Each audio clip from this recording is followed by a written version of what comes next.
Season with herbs, spicing up your language and your food.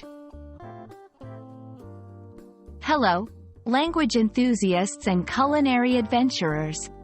Today, we're diving into a flavorful topic: the meaning and use of the phrase, season with herbs, in both cooking and English language.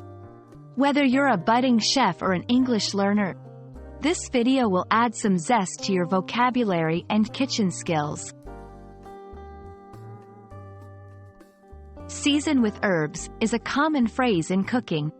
To season means to add flavors to food, and herbs are plants with savory or aromatic properties used for flavoring.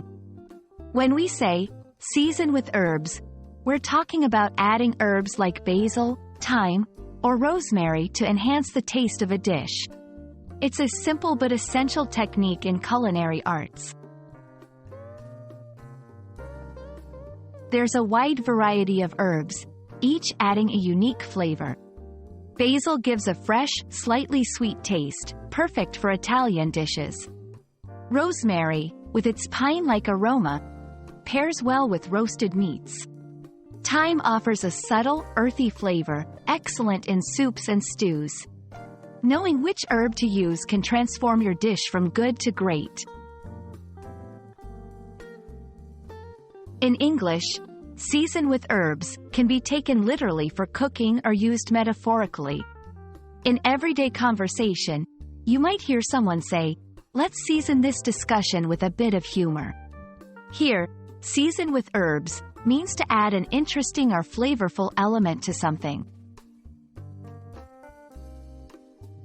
When cooking, remember that fresh herbs are usually added towards the end of the cooking process to preserve their flavor, while dried herbs are added earlier. It's important to balance the quantity. Too little, and you won't taste it. Too much, and it can overpower the dish. The phrase can also be found in cultural references or idioms.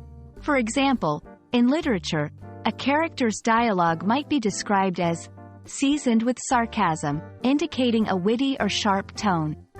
Understanding these expressions enriches your comprehension of English in different contexts. And there you have it. The phrase, season with herbs, is a delightful blend of culinary and linguistic flavor. Whether you're spicing up your language or your meals, it's a versatile expression worth adding to your repertoire. Happy cooking and language learning! We hope this video has seasoned your day with a bit of joy and knowledge.